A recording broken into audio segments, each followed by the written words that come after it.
안녕하세요. 수다몽더 귀즐스토리입니다. 오늘 이야기는 400여 년 전에 살았던 부부의 절절한 사랑 이야기입니다. 명종 11년인 1556년 안동에서 한 사내아이가 태어났습니다.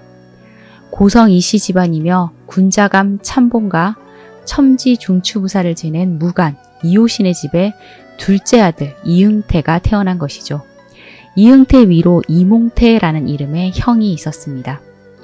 이응태는 무관인 아버지의 피를 물려받아 건강하게 잘 자랐고 180cm가 훌쩍 넘는 키에 풍채 좋은 사내가 되었고 또 한 여인을 만나 혼인도 하게 됩니다.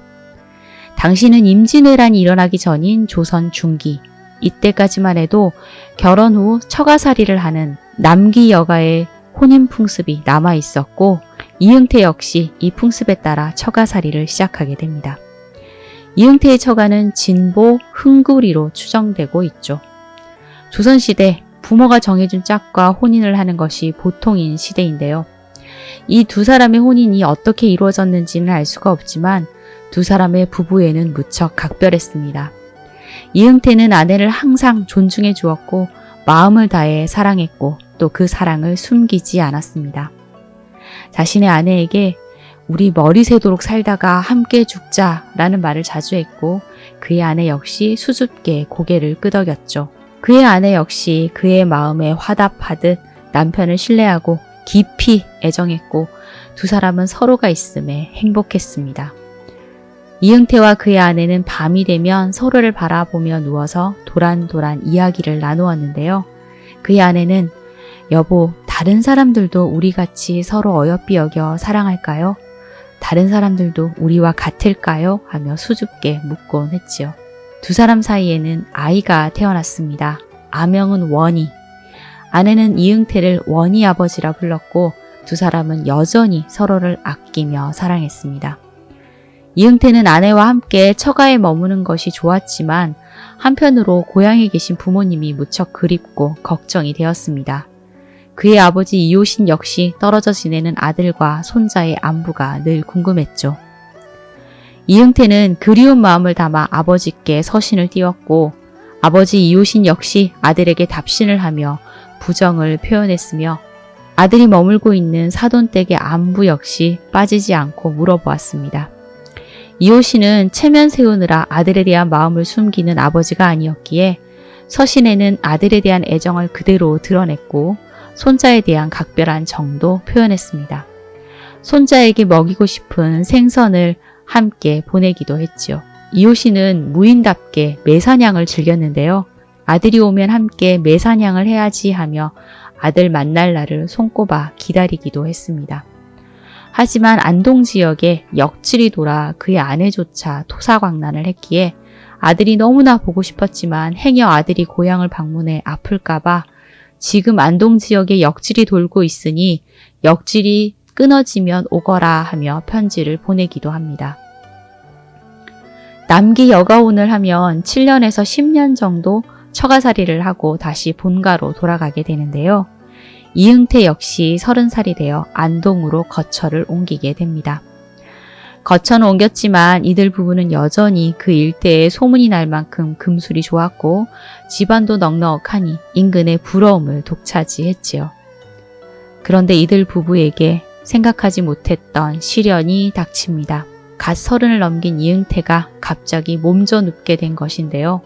워낙 건강했던 사람인지라 금방 털고 일어날 줄 알았는데 병세는 점점 심각해졌습니다.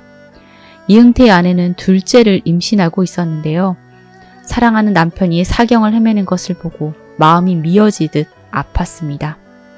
남편을 위해 내가 할 수 있는 일이 무엇일까 생각하던 아내는 아껴둔 삼줄을 꺼내었고 3단 같은 자신의 머리카락을 잘랐습니다.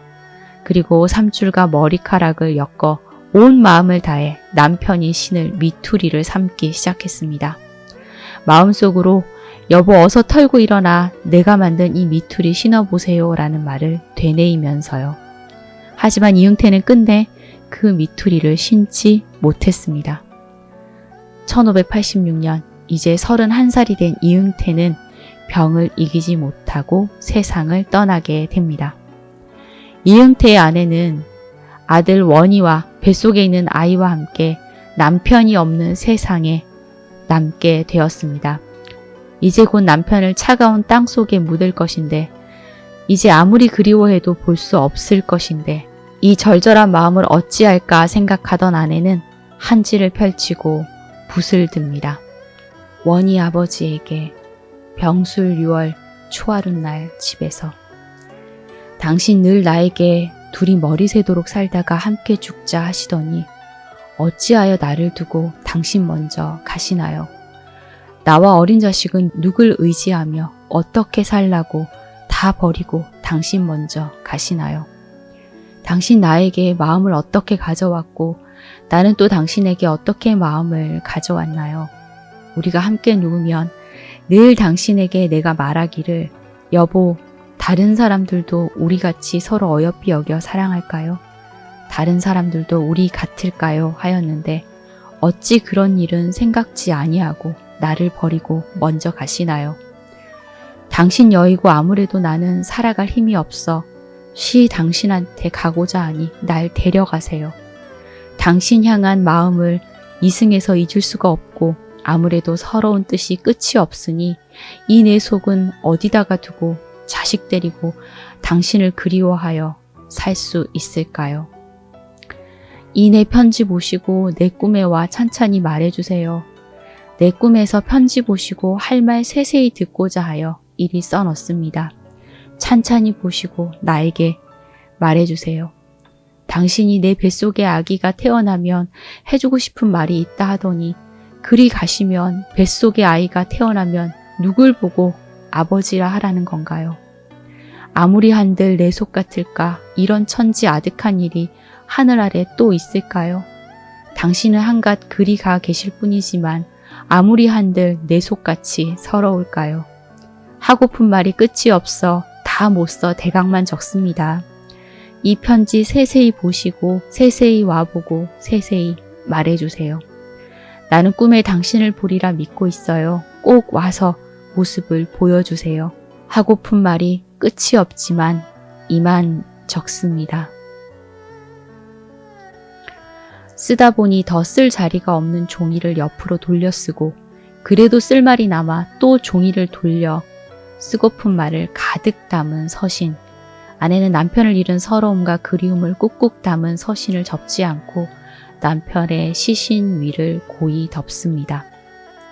그리고 남편을 위해 만들었던 미투리를 한지에 고이 쌌는데 한지에는 내 머리 베어내어 신을 삼았는데 이 신 신어보지도 못하고 돌아가셨네요 라며 서러운 말을 남기어 남편이 잘 볼 수 있도록 관 속 남편 머리맡에 넣어둡니다. 젖은 가는 길에라도 이 신 신고 가길 바라는 마음이었겠지요. 그리고 남편이 아끼던 물건들과 평소 입던 천릭이며 질령, 달령 등 옷가지를 정성스레 챙겨서는 저승으로 갈 남편에게 입히고 또 여벌의 옷과 꽃무늬 비단 저고리도 쌓아 넣습니다. 또 자신이 입던 옷 중 남편이 특별히 예쁘게 보던 꽃무늬 비단 저고리와 치마, 또 나들이 할 때 머리를 가리던 명주 장옷도 차곡차곡 접어 넣었고 아들이 입던 저고리도 챙겨 넣습니다. 또 남편 이응태가 아버지에게 받은 9통의 편지도 비단 주머니에 넣어 먼 길 가는 이응태의 품에 챙겨줍니다. 자식을 앞세운 아버지의 마음은 또 오죽했을까요? 이응태의 형 이몽태는 동생의 죽음에 큰 충격을 받았습니다. 형제 역시 각별하여 동생을 아끼는 마음이 컸는데 이리 허망하게 세상을 버리니 그 마음 주체할 수 없어 동생에게 만시를 남깁니다. 울면서 아우를 보낸다. 아우와 함께 어버이를 모신 지 이제 31년. 갑자기 이 세상 떠나니 어찌 이렇게 급한가. 땅을 친들 그저 망망하고 하늘에 외쳐도 대답이 없구나. 외로이 나만 내버려 두고 죽어서 니와 더불어 함께하는가. 자네가 남기고 간 어린 자식 내 살았으니 그래도 보살필 순 있네. 바라는 바는 어서 하늘에 오르는 것. 삼생은 어찌 멀지 않겠는가. 또 바라는 건 부지런히 도움을 내려주어 부모님이 오래 장수하시는 것. 형이 정신없이 곡하며 쓴다. 그는 또 자신의 부채를 무덤에 넣어주며 거기에 이렇게 씁니다. 그대의 고듭은 대화 같고 그대의 깨끗함은 흰 종이 같네. 내가 쓰던 이 물건을 영원히 가는 그대에게 보내네. 형이 곡을 하며. 이렇게 사랑하는 이들을 남겨둔 채 이응태는 땅 속에 묻히게 됩니다. 그렇게 그는 세상에서 잊혀져 갔죠. 그리고 400여 년의 세월이 흘러 1998년 4월 안동시 정상동 택지개발지구에서 이름 모를 무덤을 이장하던 중 미이라 한 구가 발견됩니다. 처음에는 시신의 상태가 너무 깨끗해서 오래된 시신이라는 생각을 하지 못했는데요. 발굴 작업이 진행되면서 75점의 유물들이 함께 발견이 되었고 400여 년 전 사망한 이의 시신이라는 것을 알 수 있었습니다. 그리고 함께 묻힌 유물들을 분석해서 무덤의 주인이 누구인지 밝혀지게 되는데요. 그는 바로 31살 젊은 나이의 요절한 이응태였습니다. 사실 그가 사망하게 된 원인이 무엇인지는 밝혀진 바 없는데요. 아버지의 편지에서 짐작을 해본다면 당시 돌고 있는 전염병, 즉 역질이 건강했던 그를 쓰러뜨린 것이 아닌가라고 짐작할 뿐입니다. 그의 시신을 덮고 있던 한지는 그의 아내가 남긴 절절한 서신이었고 그의 머리맡에 놓인 한지로 쌓인 그것을 꺼내보니 아내의 머리카락과 함께 삼은 그 미투리였습니다. 당시 머리카락을 잘라 미투리를 만들면 병자를 구할 수 있다는 전설이 있었다고 전해졌기에 그 간절한 마음으로 삼았을 미투리는 결국 남편의 관 속에 들어가게 된 것이죠. 이응태의 시신이 발견되면서 애절했던 이들 부부의 사랑이 400여 년 만에 세상에 알려지게 되었는데요.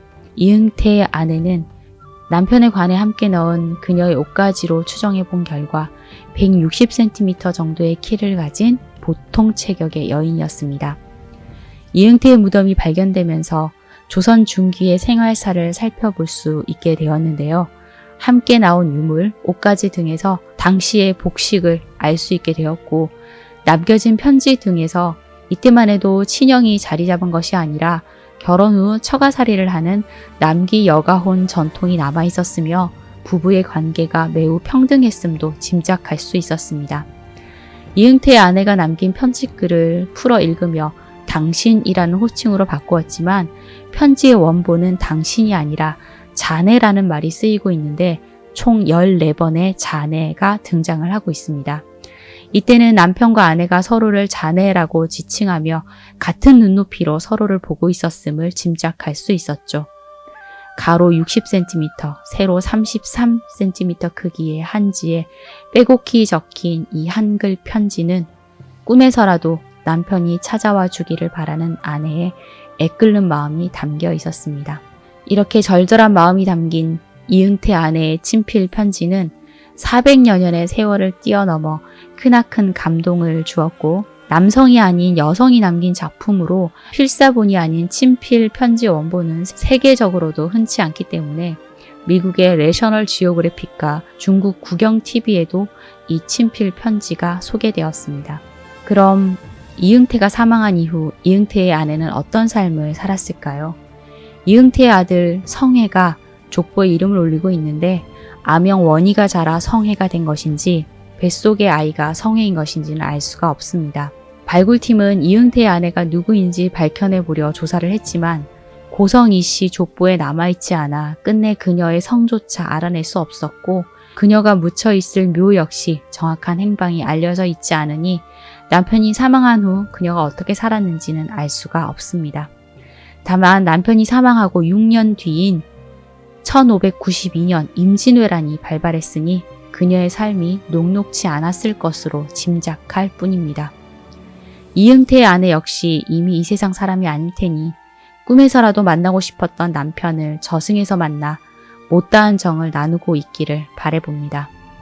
자, 오늘은 400여 년 전 살았던 부부의 절절한 사랑을 전해주는 이응태의 아내 원희 엄마의 한글 편지 이야기 해보았습니다. 저는 이 이야기를 접하면서 유치아님의 행복이라는 시 구절이 떠올랐습니다. 사랑하는 것은 사랑을 받는 이보다 행복하나니라. 오늘도 나는 너에게 편지를 쓰나니 그리운 이여 그러면 안녕. 설령 이것이 이 세상 마지막 인사가 될지라도 사랑하였으므로 나는 진정 행복하였네라. 여러분은 진정 행복하신가요? 오늘의 이야기는 여기까지입니다. 여러분 오늘도 좋아요, 구독, 알림 설정 잊지 마세요. 지금까지 수다몽더 귀즐스토리였습니다. 감사합니다.